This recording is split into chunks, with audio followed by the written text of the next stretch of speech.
It's on? Yeah.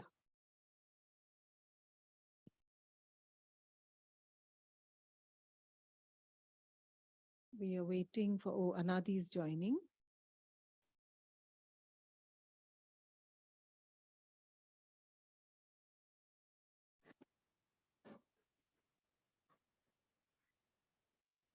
Hi. Hi, Anadi. So that's Anadi Atle who edited the film. Hello. Waiting for Samarth, the director, to join.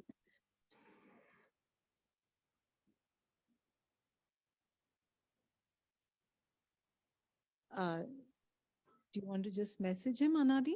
Yeah. Thank you.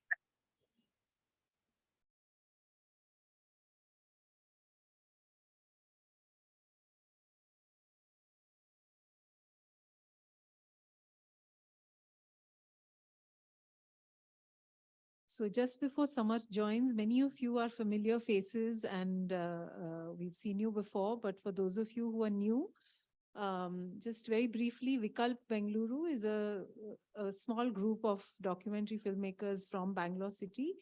We've been screening documentary films in the city at different venues for 15 years, more than that now, 16, 17 years. For the last few years, we've been screening at the Bangalore International Center, and we screen one documentary film every month.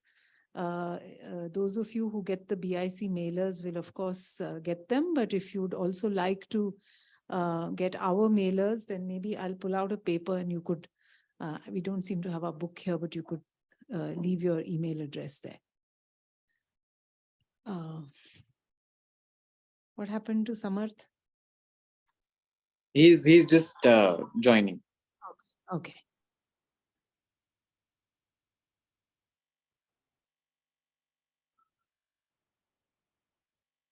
So once Samarth joins, I'll ask them the first couple of questions and then we leave the thing open. And for all those of you who would like to comment or say something or ask questions, we'll pass the mic around. Yeah. So Anadi, you are joining us from Mumbai? Yes. Samarth also Samarth from Mumbai. also is in Mumbai, I guess. Hi. So that's Samarth Mahajan, the director. Hi, everyone. So first of all, let me look there because then that's where I look at you. Firstly, Samarth, thank you for making this film and for sharing it with us.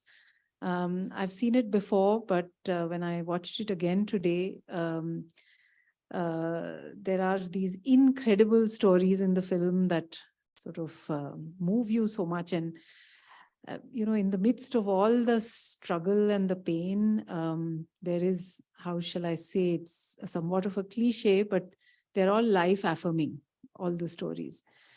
So that brings me to my first question, really. How did this idea of the border as a unifying thread for the narrative come about, and therefore the stories from the borderlands? Did you start with some story, one story, or did you start with the notion of the border? Can you share some of that with us? Right. Thank you, Swati. Thank you, everyone, for coming down for the screening. I'm really glad this event is happening. I wish we were there personally, but we'll make the best of whatever constraints are there. So I think the idea started with the previous film. So we were doing a film in General Dabbas where we were traveling around India and just talking to people. And we had a very interesting conversation with a Kashmiri. So this was back when I was 25, and the only education I had was an engineering education. And I had no idea about the socio-geopolitics of Kashmir per se. So when we were in the train and we started from Bombay and we were going to Kashmir, everyone who we would tell that, we are going to Kashmir, they would be like, oh, please be safe and, don't talk to young people there. But when we were in Kashmir, we were in the train there and we started talking to a person. And within the first 5 minutes, he talked about how, he supported Pakistan and he liked Pakistan more than India. And somewhere down in the conversation, he talked about how his brother's actually in the Indian army. And whenever there is an India-Pakistan match, how they fight on the dinner table. And finally, he talked about how, if his village got electricity and if he got a job, and he had in fact applied to a job in Indian Army, and if he got the job, he would start supporting India. And that was a very complex conversation to absorb at that point. And when we made the film also, that conversation would come up again and again. Like everyone would talk about that conversation. And that was one of the stories which, kept on cooking in my head for some times, like, 1 or 2 years. There's something interesting that could be done in areas where people's identities are more fluid. Not as clear as, for example, someone who's born in Delhi or Bombay, probably, they are more Indian mentally than people born in border areas, who can see neighbors, right? Literally. And then at some point, I also realized that the area I come from is also has also a lot to do with the idea of borders, because my town was literally attacked by terrorists or intruders in 2015. And while I was sitting in Bombay, my family was sitting in Dinanagar, and I talked to my mother, and I was very scared, obviously, because our police station, which was about 800 meters from my home, was captured, and we were on national TV for the first time. And I talked to my mother, and the only thing she said at that point was that it is scary, but Dinanagar is on national TV for the first time, and all the relatives are calling me. And in a very twisted way, she was feeling good about it also. That sense of acknowledgement which she was sort of telling about, that also stayed with me, I think. And for me, then it sort of became about looking at things from the point of view of people who live in border areas, because their perspective is different from someone who's sitting in Delhi and looking at borders. And many things were happening. Like, these are the two major incidents that happened. And then obviously all around the world, everyone was talking about borders. In our country also, our politicians were talking about borders, but more in a hateful way. Like, they were using border as a tool to divide people. So there was this romantic idea of using borders not as a tool to divide, but to help people understand different experiences of life.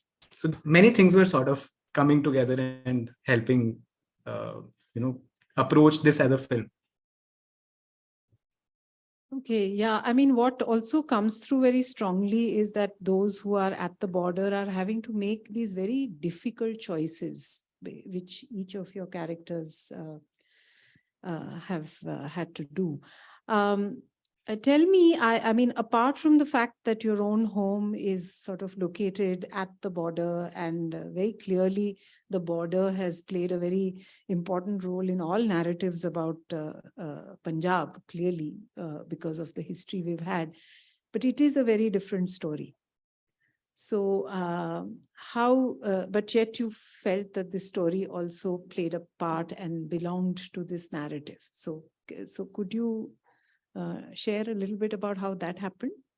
Like the story from Punjab? The personal story. Yes. So yeah. In obvious ways and some not very obvious ways, it's different from the other stories. So I wondered how you sort of felt that it belonged to this narrative, that the larger about borders and borderlands. Right. So I think the first thing that happened was that while we were shooting for our crowdfunding pitch video, and the shooting happened in my hometown only, because we had like almost no money to go anywhere else. So I was staying at home, and I thought maybe I should interview my mother also, because we have a partition angle. My grandmother came from Lahore. So I thought, let me interview my mother, and if she has any anecdotes to share. Now, more than those anecdotes, she ended up telling me that she had never seen a border, which was very striking to me, because she was born in Amritsar, brought up in Amritsar, and then she was married into a family in Gurdaspur. And both of these are border districts. And the intuitive feeling at that point was that maybe through this film, my mother will see a border for the first time. And I wasn't really thinking about how will it fit, where will it fit into the narrative. I think a lot of those things we figured on the edit. But my idea was, if the film is a reaction to the masculine image of borders and how borders are associated with army men and terrorists and, men in general, how would it be to look at a Vaga kind of a ceremony from a homemaker's point of view?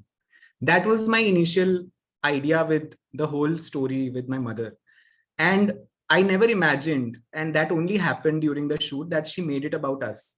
And then she brought me in, and then, it became about a different kind of a border, which is more emotional and personal. And that, again, on the edit only we realized, and I think initially also we thought that this film should not be about literal borders. This is not a film about geography, and we should explore other aspects to a border, which I think got refined on the edit, that every character is contributing a different kind of a psychological border, you can say, or personal, boundary, you can say.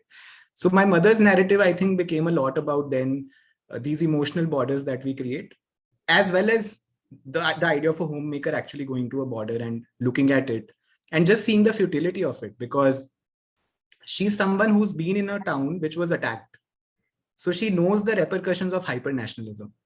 And she comes from the place of being a mother who does not want her kids or her husband to be in danger. And that sort of became her role in the whole narrative around borders, that, okay, it's easy to sit in metros and say that let's attack the neighbor, but it's not so easy for her. And she has a certain reaction to a ceremony like the Vaga ceremony, which has a certain aggression and can lead to, like pure emotions being unleashed.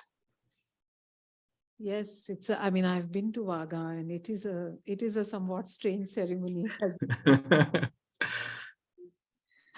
So one last question to Anadi before we open it out. These are such different narratives, and from different parts of the country, and each each story kind of to make it fit into a thread that sort of seems continuous.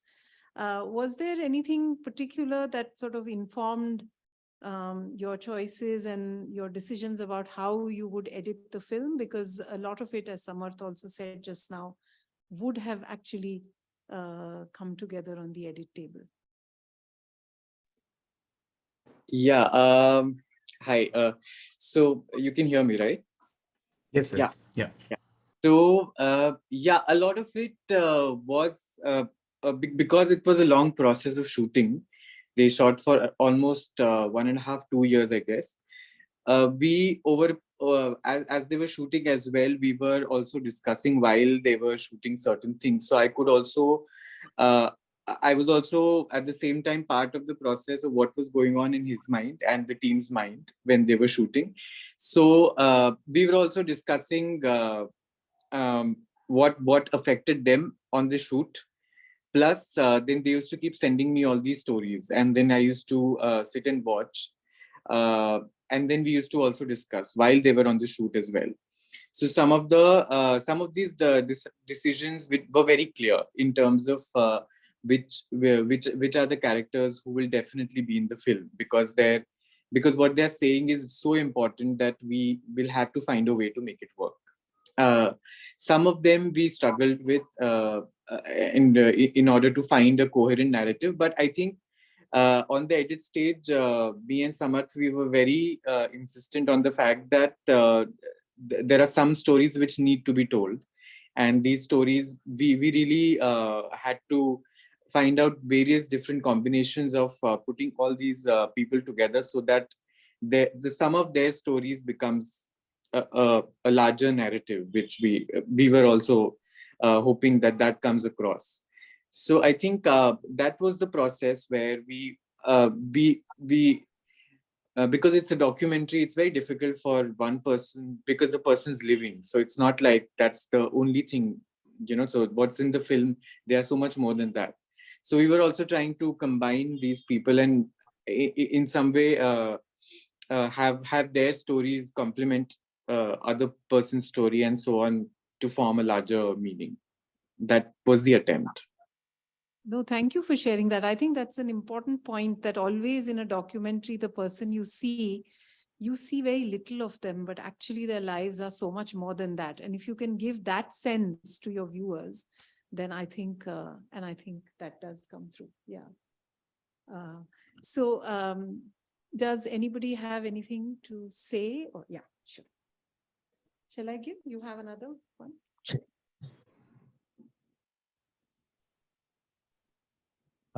Thanks a lot. Wonderful film, and thanks to both of you.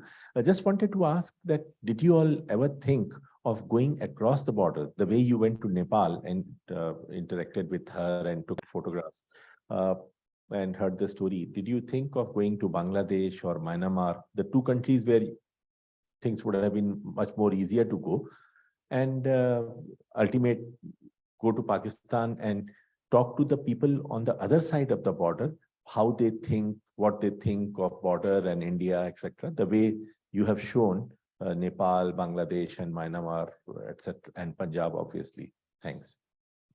Right. Thank you. So definitely that thought was there. In fact, in the initial pitch that we had while crowdfunding, we were very excited to collaborate with filmmaking crews across borders, because we thought that it would be interesting to have like a story from India's side and then a story from Pakistan's side. And then, one day I was sitting with Anadi, and he asked me to be real. And I think we had to be very real with the kind of money we had, I think, especially, and the amount of time we could invest. And also the coherence, like, for example, logistically, to be able to get a story from a place like Pakistan, it's very difficult for us to go there and shoot. And we actually tried to get a team to work with us on that side. And what we realized was that it would be a process to, one, creatively align like what we are shooting and stylistically what they are shooting, for it to fit together. And then we would have to raise money for them also. So I think at some point I let practicality prevail and accepted that this will be done from our side. And with Nepal, definitely, because it's such a friendly country, nothing is a bureaucratic hassle. We actually found it easier to deal with the Nepali army than Indian army. They actually just let us shoot. They let us shoot them, and we could never have that kind of independence on India's side.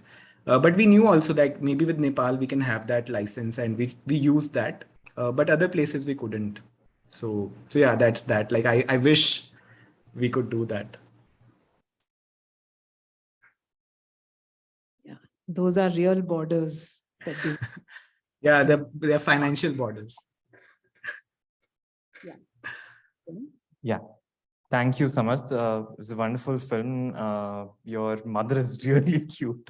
I want to mention that. And I want to especially acknowledge the music. I really like the music of the film. I have a question, which is that, your movie is political, like the stories, the personal stories are political, but it also manages to not be outrightly political. Was that intentional? Was that a struggle while, editing the stories? Because I would imagine some of these conversations would eventually steer there. So just want to know more about what were your sort of deliberations around that. Thanks. Sure. So I think I'll let the later part, I'll let Anadi answer what complications probably we faced on the edit part. Intentionally, I think we were very clear that we don't want to make a film which is looking at politics in a very literal and binary way. One thing which was very clear to me is many of these stories are stories which have been there since forever, like since partition happened, since these borders were drawn. It has nothing to do with, say, a BJP Congress kind of a binary. And there was also this understanding that we want to look at things from people's point of view as much as we can. Like, obviously, we would impose our lens and perspective, but how do they look at their reality? So, for example, Dholi's world does not revolve around those kind of political binaries that probably our world revolves around. In the national discourse, Pakistani Hindu identity has a certain role. But if you look at things from Deepa's point of view, all she's trying to do is to get educated, right? That's her primary concern. She's not, into. She at her age also, she either does not understand or does not participate in the whole the Pakistani Hindu identity becoming a fodder for the right wing in a certain way or a left wing in a certain way. And the way it becomes really political is, for example, Surjo Kanta. Surjo Kanta takes a real stand because that's his cinema. He talks from the point of view of revolutionaries. He talks about a certain relationship that, you know, Manipur shares with the Union of India. So there we don't hide it. There he spells it out. So I think for us, the intention was that let's tell the story that our characters would like to tell in their own words. And our entry into politics everywhere was through personal stories. So the politics is very personal. Like, you know, we have a certain stance on gender, we have a certain stance on sexuality. And all of that we thought was a more personal politics than the politics that, you know, you sort of talk about. In fact, Dolly's whole story was shot one during the 2019 general elections, when there was a very big narrative being built around CAA and NRC. And we tried to touch it with Dolly, I think, in our second interview. But she is not someone who's probably hooked into that conversation in a way that a sarpanch might have, or, you know, an activist might have. So she didn't have much of a opinion on it. But I think the thing is that we are also letting the audiences make a lot of meanings, and to personify her, who's actually from Bangladesh and is separated from her family. To personify that person who is very often exoticized in media was our intention. Like, you know, we look at these people as identities, and we have a certain image of a Pakistani Hindu, but do we actually care about how their life is once they are here? So we were looking at those kind of angles. Anadi, do you want to expand or talk about how complicated it was to handle the politics on that end? I think more than complicated, there were some ground rules that we set up right in the before beginning the edit, and because we have also worked together over a couple of years, so we sort of have had that conversation over a period of time. But I think the most important thing that we discussed was that the people whose stories we are becoming carriers to, their dignity is the first and foremost thing that we need to keep intact. And so that comes first. And you know, if something doesn't fit in their in that process of maintaining their dignity, then we discuss it and we rethink certain things. So politics would definitely be the second layer to it and not the first. So as he was saying, that the human their personal stories and their personal life is what the I think was the primary concern. I think to do this on the edit, like you would have noticed, we've been very we've controlled how the identity of a particular person gets revealed over a period of time. So the first time when all of these people are being introduced, you would not know, unless they tell you, you would not know that, you know, in a very keyword identity would not be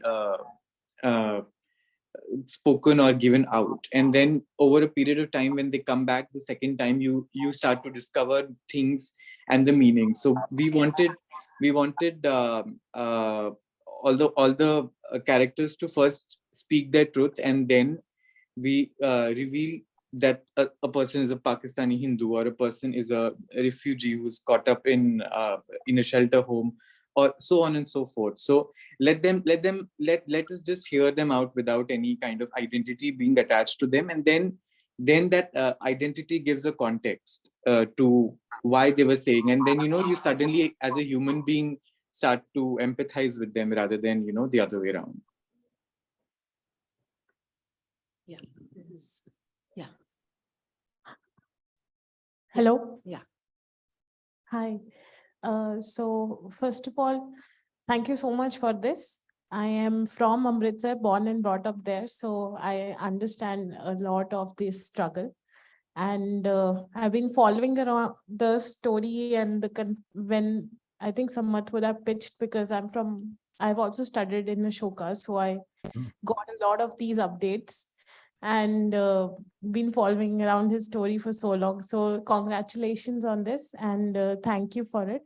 My question, I think most of it you have answered while answering sir's question around what kind of politics you chose to show, because obviously coming from a partitioned land, there's a lot of trauma that comes from the survivors.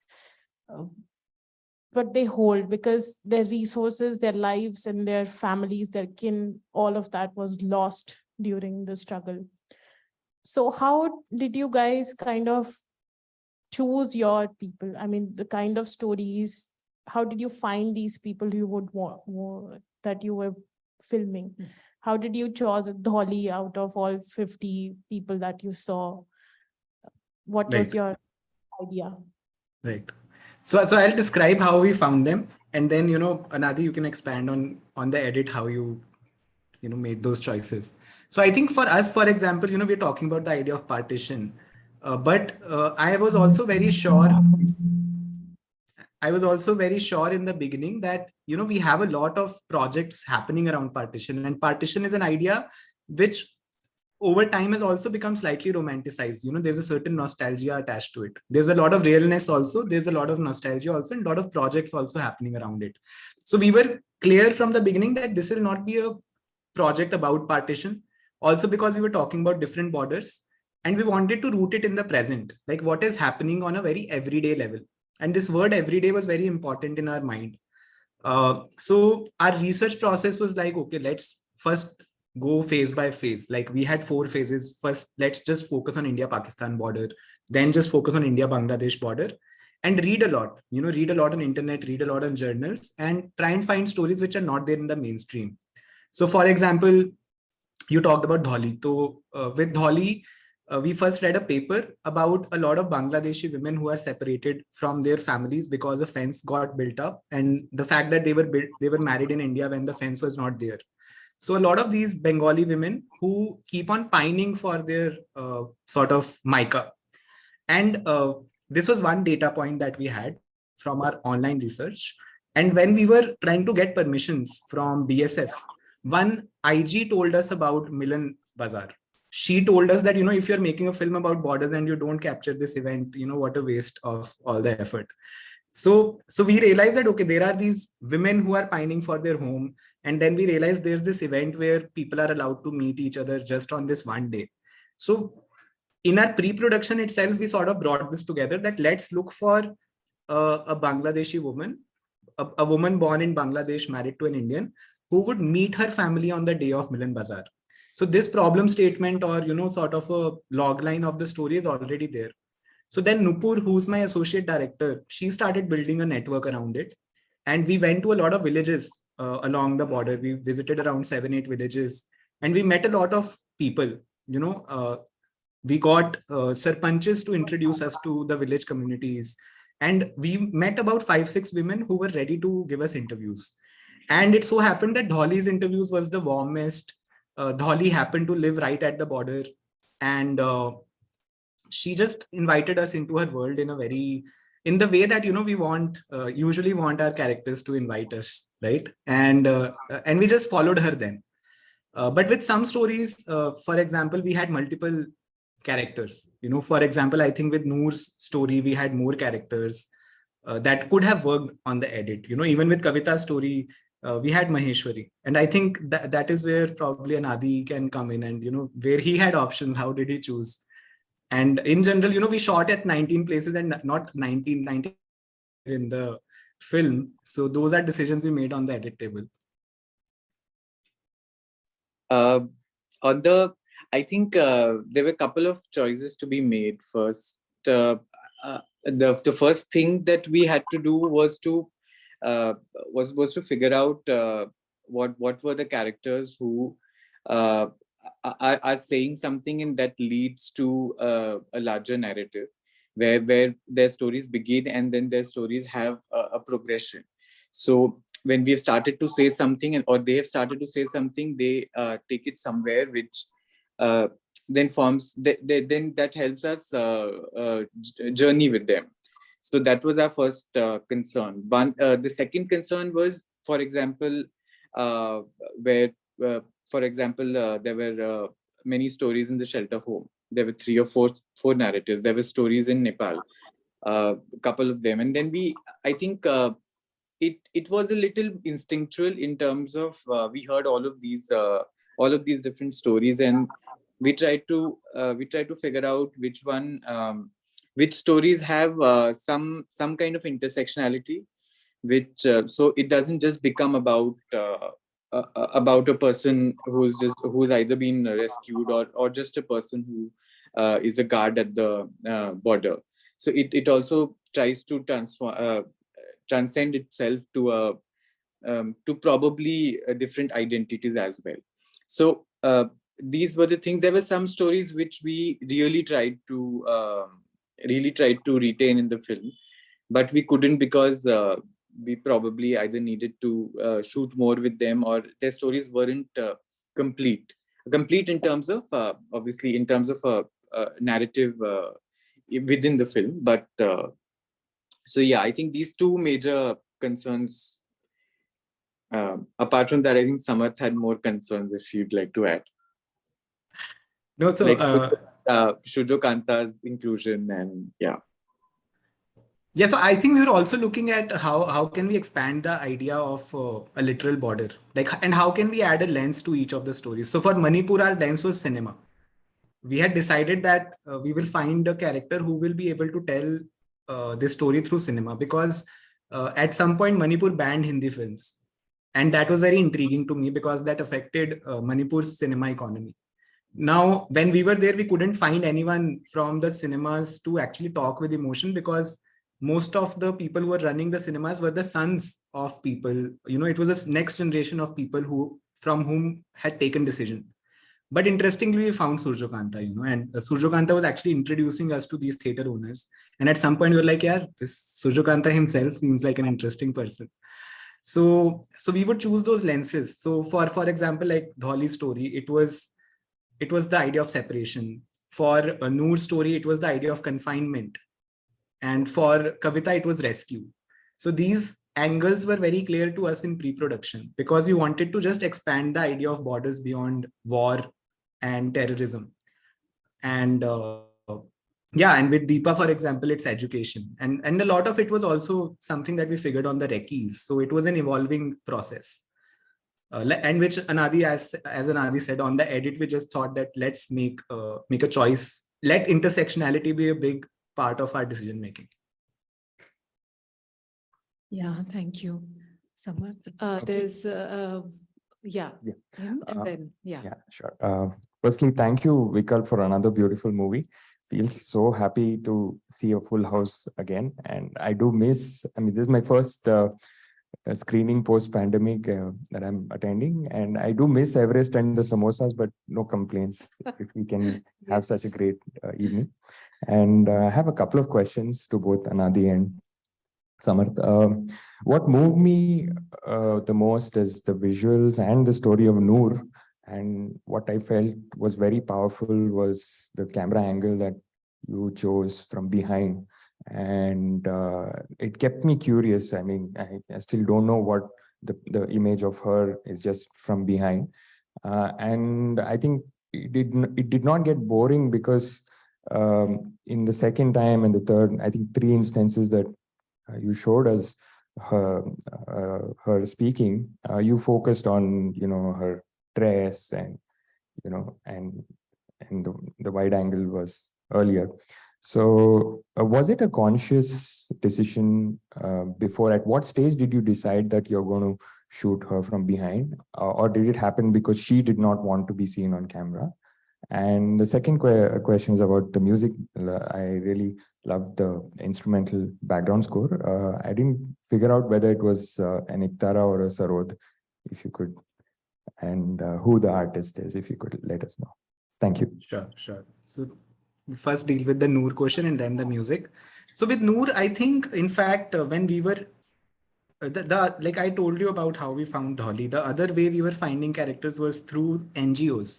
Like we actually read an article on Scroll that, this is very common, that a Bangladeshi girl who's been trafficked will be rescued. And the rescue is not much of a rescue, because then they are stuck in shelter homes for 3 years. So it's almost like, a punishment for no fault of theirs, right? So we were very interested in this idea, and then we were trying to shoot in different shelter homes. Most of these shelter homes are run by the government, and it's very difficult to deal with government and convince them that, I think they're very scared of documentary filmmakers. So we found a not-for-profit called Shonlap, and they allowed us into the shelter home. And day one in the shelter home, they were very clear that, because a lot of the legal cases around the girls are currently sub judice.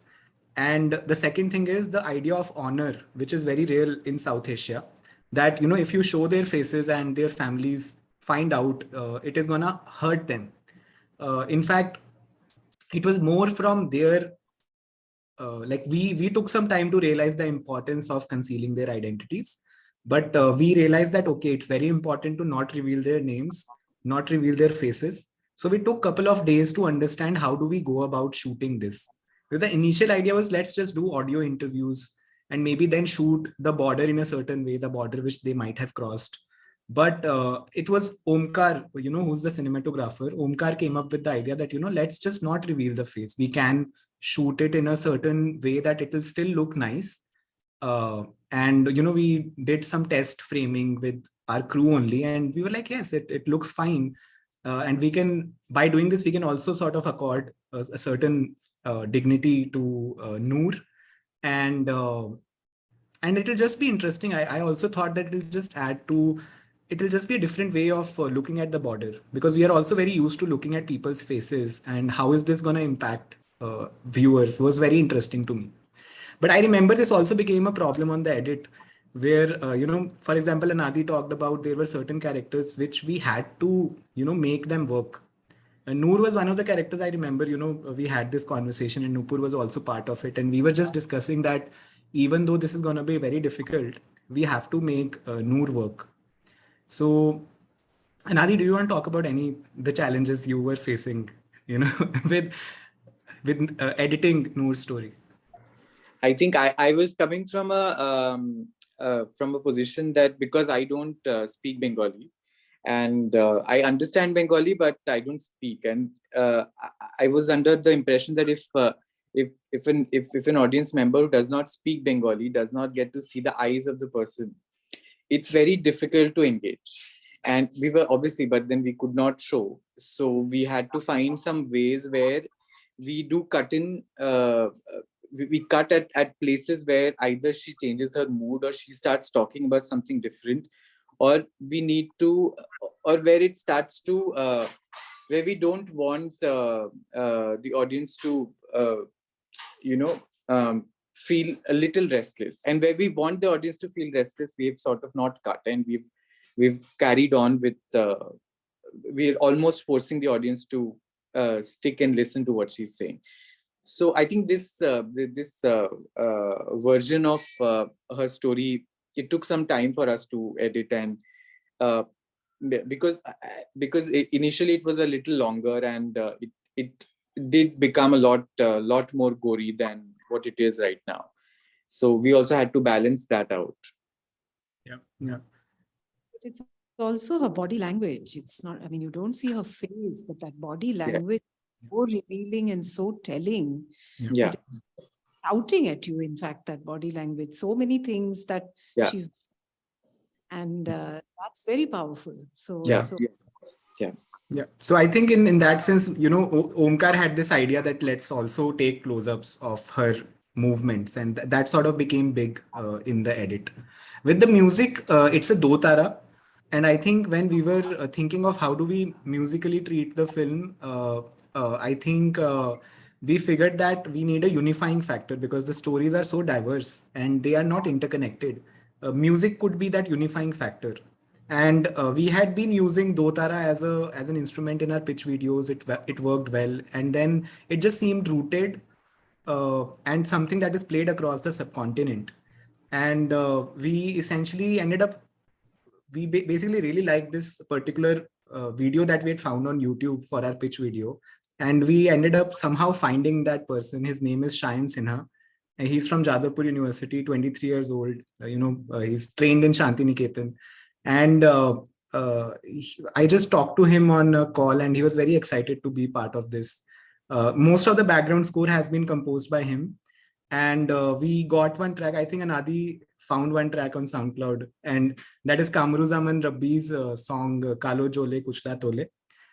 Maybe I'm just saying it all wrong, but it sort of rhymes with that. And he's a sort of famous Dotara artist in Bangladesh, and we used his track on the opening credits. And luckily, I messaged him on SoundCloud, and he talked to us. And he could only talk in Bengali, and I could only talk in English. So one of my Bengali friends from US joined. So we would have these calls, con calls, and we somehow made it work. Like he re-recorded the track for us for almost no money. Like he was just very excited again to be part of the film. And the third track, which I feel is really the heart of the climax, Ami Tomake Bhalobashi, that is not Dotara, that is ukulele. And that is a song which is composed and sung by the Survivor Girl Ukulele Band. There's a lady, Laurie Kalevik, and she runs a crowdfunded project where she goes to these shelter homes, collaborates with the girls. So you see that the girls inside the shelter home have sung that song, and that brought a lot of heart to the film, I feel. And in general, and that was something we figured on the shoot. Like we were just in the shelter home, and we were like, okay, it's 5:30 p.m. They've asked us to not shoot after it. So we were just sitting, and we just started listening to this song because, they were practicing this song, and it really affected us. And we talked to Laurie, and she let us use it. So that's how the music sort of came together. Yeah, we have one more question. Thanks for the film, to the filmmakers as well as Vikat for enabling us to see it. I was wondering about where you have been screening this film and what the audience response has been. I mean, this clearly is an appreciative audience, but in making the film, you also talked about the perspectives of people sitting in Delhi and thinking about borders and those who are living in the borders, and these are clearly different. So I was wondering whether you're only screening it to audiences such as us or audiences which have that other perspective and what they've said. And finally, I was just wondering whether you're actually also going to screen the film for the characters who are in the film. It's so except Dholi, every character has seen the film and they like their parts. They don't necessarily understand all the parts because they are not used to seeing films with subtitles. But they have seen their parts, and we wanted to make sure that before we put it out to the world, they are okay with what we are putting out. Dolly hasn't seen it purely because she's in a very remote area, and we haven't had the chance to visit her after the pandemic. To be very honest, we've actually been screening to mostly urban audiences. The unfortunate reality is that this is a film in 5 languages. And I don't think any single Indian can understand it without reading the subtitles. And to read those subtitles, I think we end up in this very complex position of only catering to audiences which read English.